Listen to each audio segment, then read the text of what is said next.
So what makes for a truly exceptional customer experience? We're going to answer that question on today's episode of The Buyer's Mind. Welcome to The Buyer's Mind, where we take a closer look deep inside your customer's decision-making mechanism to reverse engineer the perfect sales presentation. Now, please welcome your host, Jeff Shore. Hello, everyone. Once again, welcome to The Buyer's Mind. I am your host, Jeff Shore, leading you through that process of understanding the way that your customer makes purchase decisions. And on today's episode, the expectations and the hopes that they have for a great experience. And that's the question that we're trying to unpack today.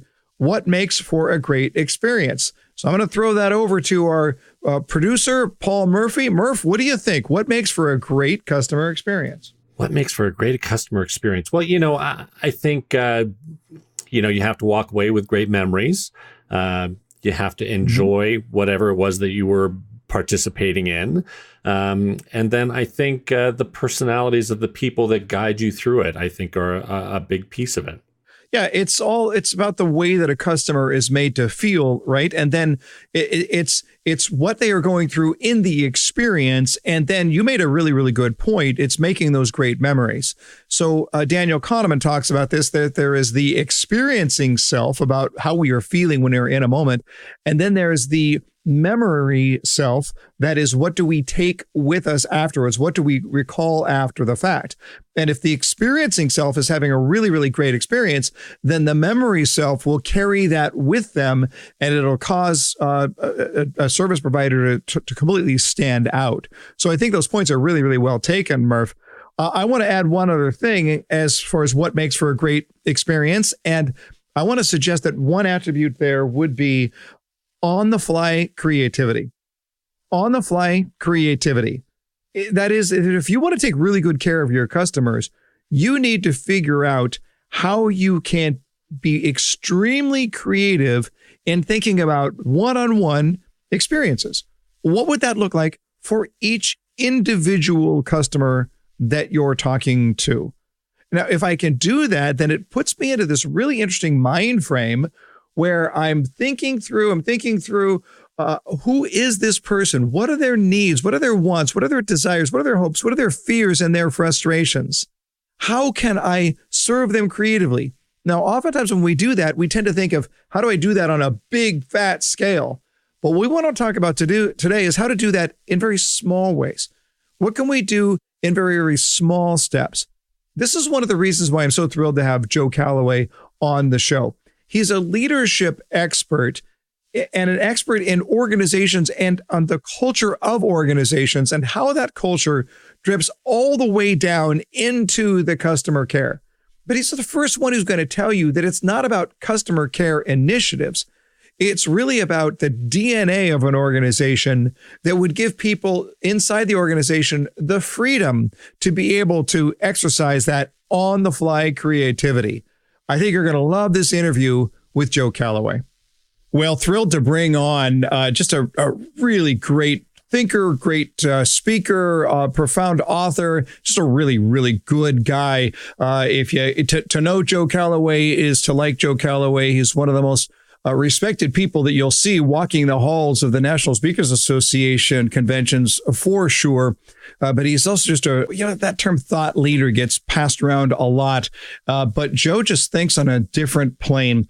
Thrilled to have him today on The Buyer's Mind. Joe, welcome to the program. Wow, Jeff, I want to quit while we're ahead and just stop now.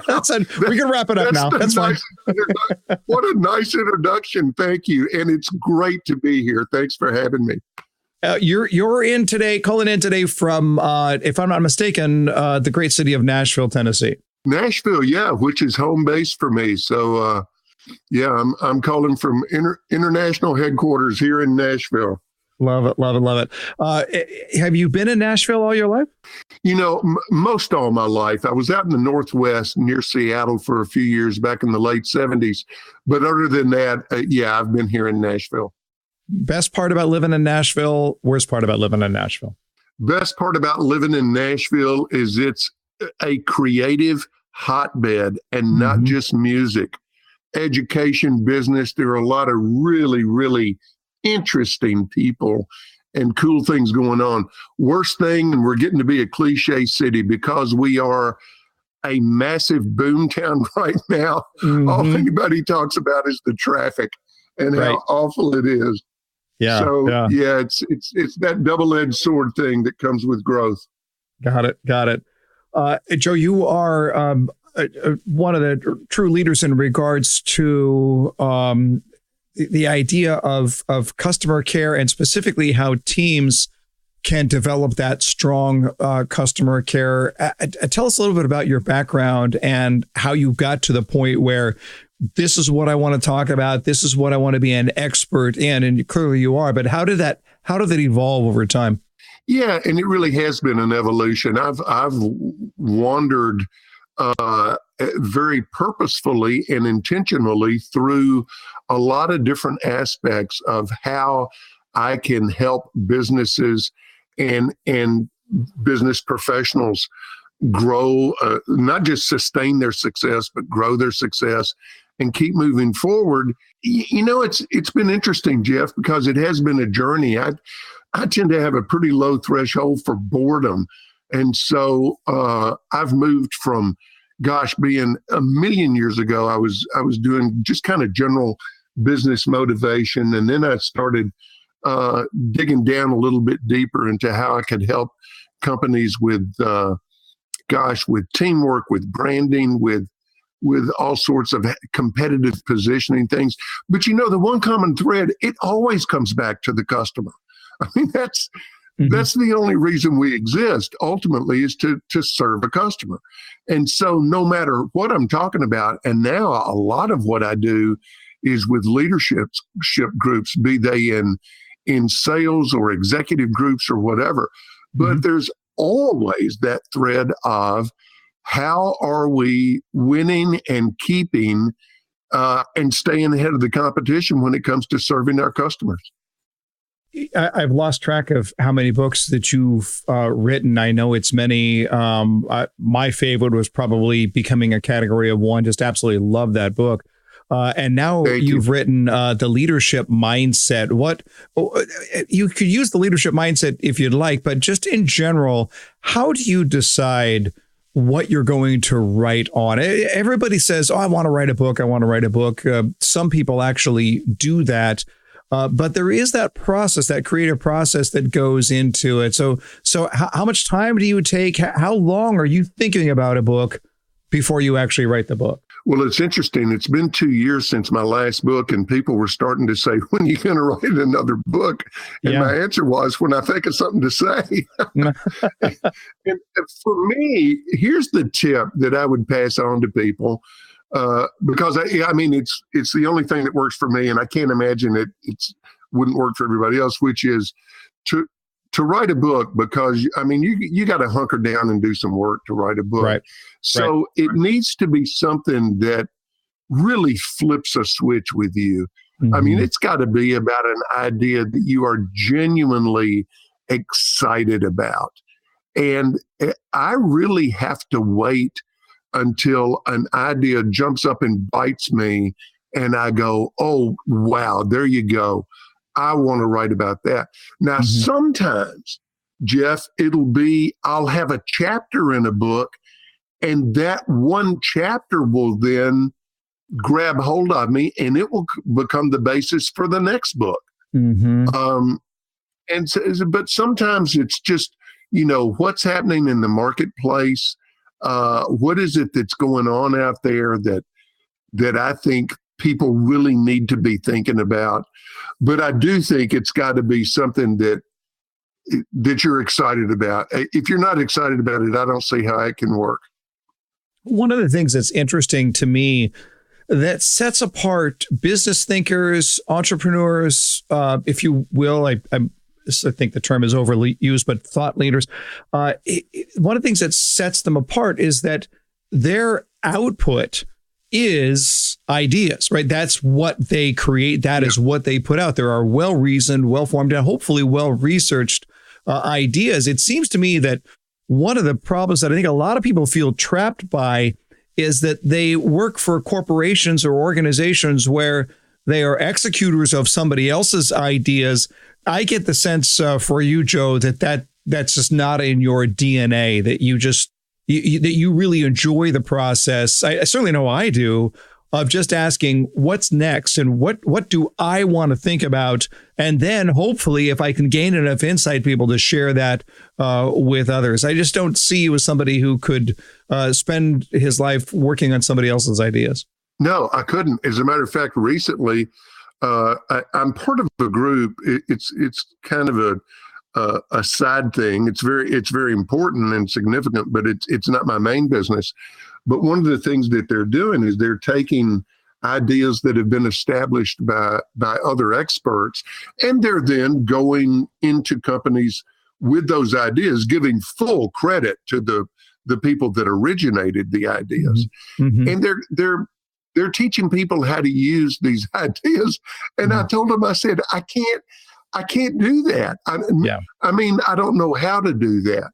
Mm-hmm. I'm so used to expressing things from putting it through my own filter and my own hours of observation and then reason, that it's hard for me to kind of report on somebody else's ideas.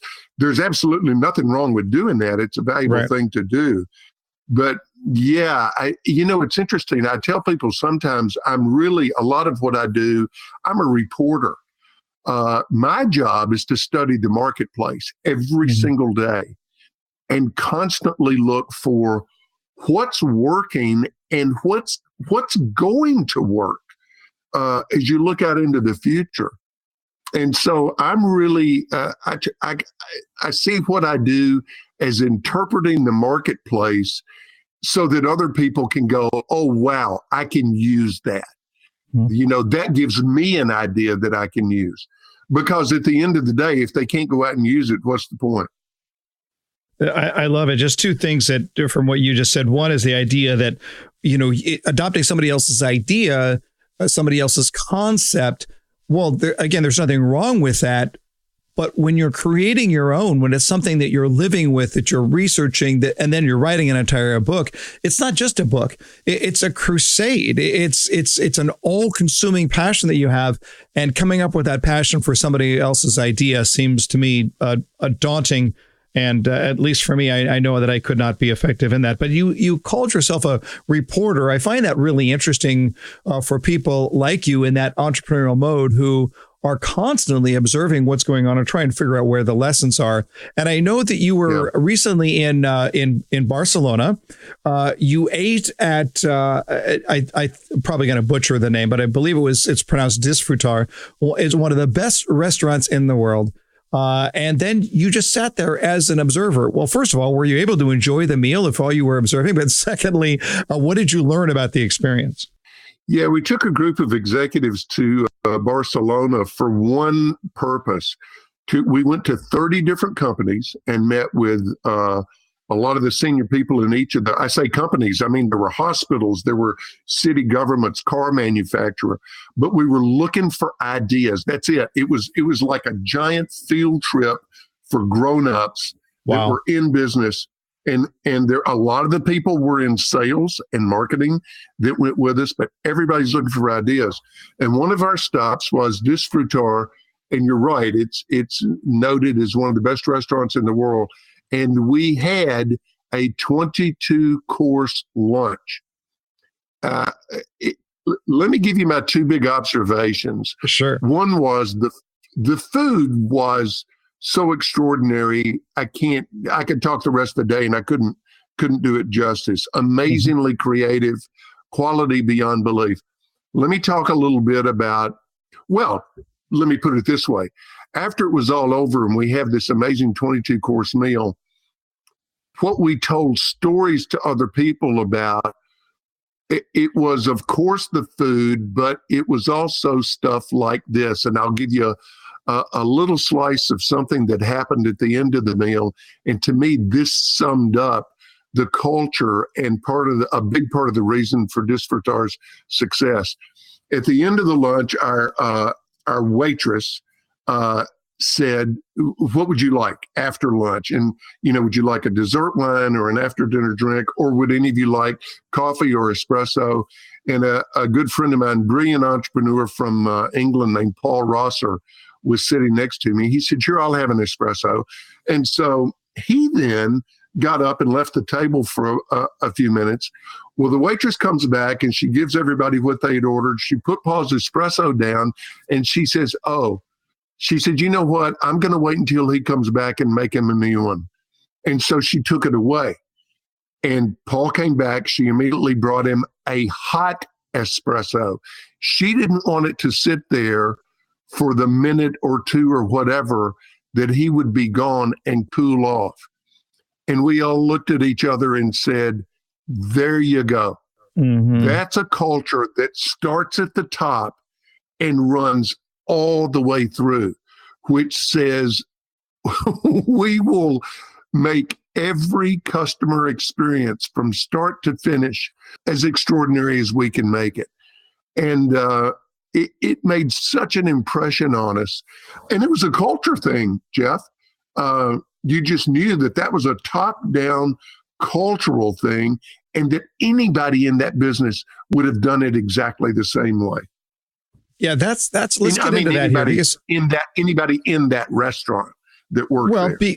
Because of two things, it seems to me, listen, there's customer service, and then there's just that very next level or that top level that few people reach, and it takes two things to get there. It takes creativity, right? You have to really focus on how you're going to create that really great experience, but it also takes an organizational DNA. It has to be part of the culture of that company. It can't be just some initiative. And my wife and I last year had the opportunity to have dinner at the French Laundry up outside of Napa, Thomas Keller's restaurant up there. Yeah. And it was an amazing experience. And I have to admit, I had a hard time, as great as the food was, and it was truly one of the best meals I've had in my life. I had to look at the way that people did things, and I was trying to sort out in my own mind, what of this is just somebody being creative, and what of it is part of that organizational DNA that gives people the freedom. One of the concerns that I have is that a lot of people work for companies where they look and they go, I think I'd get my hand slapped for bringing a hot espresso. I don't get paid for that. So do I have that right? Is it that combination of things? And what do companies do to try and foster that type of environment? I think you've got it exactly right. And if we could move from the lofty level of Disfrutar and the French Laundry down to something a little more everyday, a company that I think really has gotten it right. Not 100%. That's almost impossible, but boy, they do really well at it. And I think most of everybody listening, and well, it depends on what market they're in, but a whole lot of the listeners will have flown on Southwest Airlines. And the reason I thought of Southwest is because you said it's not just a matter of customer being top of mind, and it's not just a matter of, oh gosh, how do I say this? It's not just about preaching customer experience, but you said giving them the freedom. Mm-hmm. And at Southwest, one of the keys to their very high customer satisfaction and very high customer loyalty is that they've given their employees the freedom to, it's like, you figure it out and you do what you think will make the customers happy. And I fly Southwest all the time because it's a big, it's 85% of the flights out of Nashville or Southwest. And it's just been interesting to watch how the employees individually go out of their ways in the most human way imaginable to make flying, which is just such a god-awful experience. Right, right. They've made it darn near kind of pleasant because, well, and wait, let's go back to the beginning. Southwest is very particular about who they hire.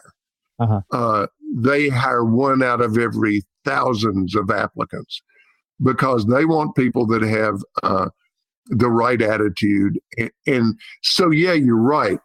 It's about giving people the freedom to be creative, in a customer experience focused way. And then it's not a project, it's not an initiative, it is culture, and it has to be in the DNA. You know, I think, I guess, like you, I fly Southwest quite a bit, and I think of those moments, those individual moments that really define both the organization itself and also the customer experience. And I think about a flight attendant when we had landed. I don't remember where I was, but we had landed, and the flight attendant said, "We want to have a special thanks to Private whatever his name is, a soldier, for his tour. But he's also been gone. He's been in Afghanistan now for a year. He's seated in the second to the last row of the plane, but his family is waiting. Would you all mind just staying seated while he has the opportunity to come forward so he can get off the plane first?" Well, how do you think we felt as passengers? Right. I mean, there was no sense of inconvenience. No. And we didn't stay seated because we gave the guy a standing ovation and the pats on the back. And it was this marvelous, wonderful, touching. People were crying on the airplane over this incident. And then I look at it and I go, how does that happen? And I think it can only happen because an employee felt the freedom to be able to do that, the respect, the trust, and the idea that the organization itself has their back. And I think sorry for dominating here, but I'm just so passionate on this topic. My favorite Southwest story is when somebody had written a letter to Herb Kelleher when he was running the airline years ago, just railing against the employees and saying, it's a horrible organization. I'm never going to fly Southwest again. And he did some research and he wrote her back a letter and he said, "I think you've made a good choice. End of story. That's it." And there's that sense throughout the organization of respect that gives people the liberty, the freedom, the creativity to be able to take care of their customers. Yeah. Both of us being Southwest flyers, we could swap stories every day. Suffice it to say, I think the key, though, is that nobody has to read the instructions there to understand. Now, of course, they have standards that they follow. But then it is in the DNA, and that comes from people talking about what's important, what matters most, what we're about, what we value. They talk about it. When I say they, it starts with leadership, but then it runs through the whole organization, and they talk about it all the time. So it does truly become an organic DNA thing. They don't know any other way to do it except to do it the best way possible. How do you think the internet, and especially the access to opinion, has changed the expectations of today's customers? Two things, and you say access to opinion. Here's the thing. Listen, and I've got to go out and sell what I do every single day. I like to think of myself as waking up unemployed every day. I got to go out and get some business. And here's the thing that is so vitally important, and everybody listening knows this. I'm just putting it on the table so that we can all acknowledge that, yes, this isn't just a big deal. This is huge, which is because of the internet, nobody really cares what you say about your business anymore. They don't care what I say about my business. They don't care about my pitch. They don't care about me listing, the advantages of doing business with me. What they care about and what they do is they go on the internet to see what everybody else thinks about my business. And that's what matters. And boy, you talk about timing. I am about to change credit cards. And I thought I had made my mind up about which credit card to switch to. And I said, oh, wait, you know what? I need to go online to a couple of places and look at customer reviews. Oh my gosh. I saw so many reviews about the poor customer service.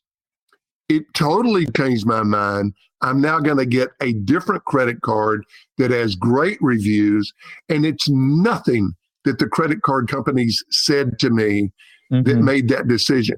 It's what the customers of those companies said. So the moment of truth now with buyers is when they see whether you get 1 star or 5 stars from the people that do business with you. The other thing, Jeff, that I think the internet has changed is the expectation in terms of speed. How quickly do you respond to your customers. I was working with a group not too long ago, and they said that their policy is they get back to customers within 24 hours of any email or phone call that a customer sends in. And I said, okay, yeah, I get that. That wouldn't work with me, though, because as a customer, because of where I live. And they said, where do you live? I said, the 21st century. I said, 24 hours? Are you kidding me? Yeah. 24 hours. I can't imagine anybody that waits 24 hours anymore for anything. So I think knowing what the opinions of your customers are and the speed factor are two of the biggest impacts of the internet. Mm-hmm. All right. So from that perspective, then, since you're talking about the way that you do business, here's what's going to happen. You're going to open up a restaurant called Calloway's. Very hip bar and grill. It is so hip. It's not on Broadway. That's yesterday's news. You're in Hillsborough Village, right across from the Pancake Pantry, and it is going to be that place. So what are you going to do that's going to set you apart from everybody else in town? In 1999, I was the majority investor in Mirror, which was a restaurant that opened on 12th Avenue South in Nashville. And I swear to you, Jeff, every review of that restaurant used the word hip, including my friend, the New York Times. Mm-hmm. So we were hip. And here's what we tried to do. And it's ground that we covered a few minutes ago. We're going back to the disfrutar thing here. Mm-hmm. Number one, two observations. Number one, we talked about how we wanted to treat our customers, not the favorite customers, but every customer. But number two, and this is vitally important, I don't care what you're selling. Certainly if you're a hip restaurant, hip has a shelf life. You can't be the hippest place in town for 10 years because inherent in the definition of hip is new. And so we had to learn, and what I have to learn in my business, what any business has to learn, is what are my customers' expectations going to be a year from now? Mm-hmm. And how do I stay relevant? See, to me, a much more powerful word than hip would be relevant, even for a restaurant. And by the way, the reason the Pancake Pantry still has a line of people running out the door and around the corner every morning, year after year, decade after decade, is quality, service, value, those unsexy things that they do so extraordinarily well and keep doing extraordinarily well, that it creates, going back to the internet, it creates an incredible word of mouth that drives business to them. So ultimately, whether it's a restaurant or anything else, listen, Jeff, if you win on the basics, you win. I'm not talking about just being competitive. I'm talking about winning on the basics with the understanding that it's all a moving target and you have to keep moving forward. Mm-hmm. Yeah, absolutely. Absolutely. Are you of the opinion that most companies determine how they want to do business first and then they decide how it's going to affect the customer? Yeah. And I'm exhibit A. I mean, I plead guilty. I've done it. Where I'll have what I think is the greatest idea in history. And my friends and colleagues all tell me, oh my God, Joe, that's unbelievable. And even potential buyers tell me, yeah, that's great. Sure, we'll line up at the door for it. And it all started because I thought it was a great idea. And then I put it together, I put the website together, I roll it out to the marketplace, and crickets. And even those potential buyers that thought it was a great idea, there's a big difference between saying, yeah, that's cool, and turning over your credit card number and saying, yes, I will spend money with you. And so, yeah, I think a lot of companies do determine first, here's what I want to do. And that's part of it. But Jeff, I think it's the old three-legged stool. It does have to be something that you want to do and that you believe in. And then you've got to be step two, leg two, you've got to be really, really good at it. But step number 3, there's got to be a market for it. And what startups today, in any endeavor, I work a lot with startups.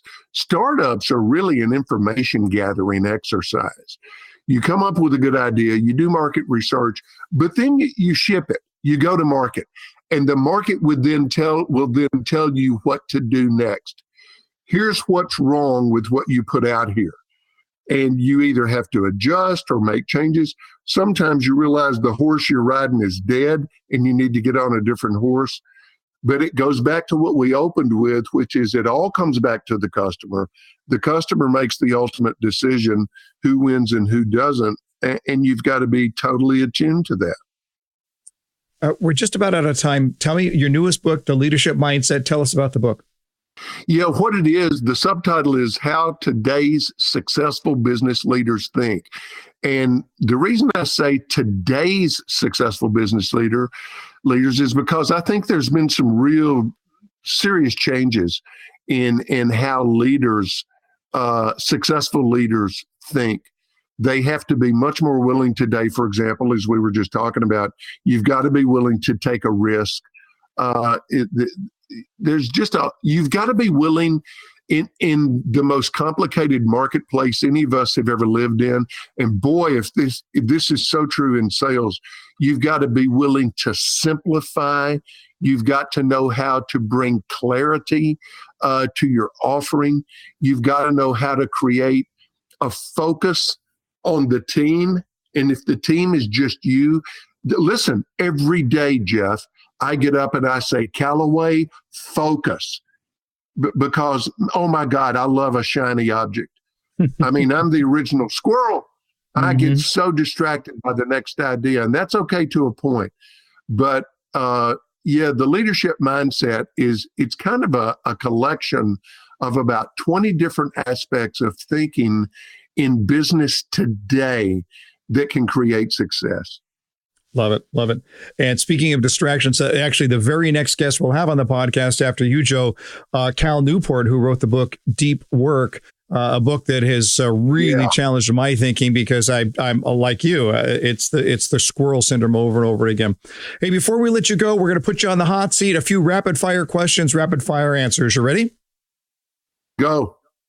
Your very first job was what? My very first job was putting coins in coin wrappers in the basement of the bank where my father worked. An album from your youth that you listened to over and over again. The White Album by the Beatles. How could you argue this? The most beautiful place you've ever stood. The Spanish Steps, Rome, Italy. A book that you've read that made a profound impact on your life. Wow. It's just one fiction, oddly enough. A Gentleman from Moscow.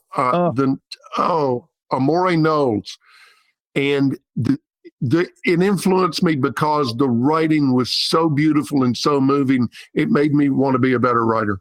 I have to tell you, I've got a couple other questions, but I'm going to take you off the hot seat for a second and just amen that. That book I read that book so slowly, and I do a lot of reading, but I read that book so slowly because it was almost like, it's like eating at the French Laundry or District. You just want to savor every bite. The writing style is completely unparalleled. Love it, love it, love it. A movie you've seen multiple times, but you'll gladly watch when it comes back on again. Tombstone. Love it. Last question. Your first celebrity crush. First celebrity crush? Yeah. Mary Tyler Moore, who played Dick Van Dyke's wife on the Dick Van Dyke Show. I got to tell you. Yeah. She had it all going on. There's no question about it. Love it. All right. You're off the hot seat. Joe Calloway is his name, a specialty in leadership development, author, incredible public speaker. If you have an event coming up and you're looking for somebody who's just going to dazzle your audience, Joe Calloway is that guy. You can learn everything about Joe and follow him at joecalloway.com. We'll put that in the show notes. But Joe, so much appreciate not just your taking the time to come on the show today, but your contribution to making us all better, smarter, and more effective for our customers. Thanks for being on the Buyer's Mind. Very kind words. Thank you, Jeff. Thanks for having me. Murph, I'll tell you what, when you think about Joe Calloway, he's a strong thinker, he really is. But just everybody that I've ever known, when his name comes up, they all say the same thing. Good guy. Joe Calloway is just one of the really, really good guys.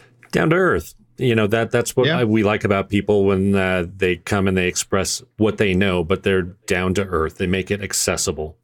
I love the idea that, there are a lot of business thinkers or a lot of thought leaders out there where you're just trying to sort of work through, figure out, well, who is this person? And there's an instant trust with Joe because you could just see he's not dramatic about it, but he wears his heart on his sleeve. You just get the sense that he is the guy and that feels passionately about what he talks about. And so when he gets into things like understanding the idea between customer service and that creativity and organizational DNA that goes behind it, it's almost like you want to send that message out to every company owner that you do business with as a consumer and say, would you please listen to this guy? Because he's got it figured out. Well, and I love the discussion we had about his restaurant because this kind of exemplifies it. HIP has a shelf life, right? And so the question are, what are my customers' expectations going to be a year from now? And the importance of doing the unsexy things of service and consistency. Well, I just love the concept of having that sense of deep passion for what it is that you do, especially as it relates to taking care of customers. And I just love the passion that he shows. And I want to send a word out to those of you who are in sales and say, don't wait for your company to come up with some sort of customer care initiative. You need to own this. And the way you need to own it is that you have to think extremely creatively about how to take great care of each individual customer. Now, look, there are things that we could do programmatically that will take care of all of our customers. But the finest in customer care is individual. It is unique. Joe Calloway mentioned the idea of bringing back a second espresso because we wanted to make sure it was hot. That's just a very small example, but a very profound example of that one-on-one, that creativity for each person. Now, that takes some mental energy to be able to do that. The easy thing is just to sort of go through the motions and, let the customer care initiatives take care of it. If you're looking for easy, I guess that's an option. But if you're truly looking to stand out, if you're truly looking to be unique, if you're truly looking to provide value that nobody else can, you have to think creatively with each individual customer. And I would encourage you to do that right now. To think about a customer that you're working with right now and ask yourself the question, what is that plus one thing that I could do today for this customer without the expectation of anything in return? What could I do today that would make a profound impact or even a small impact that will be perceived as profound because of the fact that I'm doing something that nobody else is doing? It takes that creativity. It takes that intensity. It takes that want to. Don't wait for your company to come along and tell you how to do customer service. Just own it. Own it individually. Own it for every single customer, and then go out there and change their world.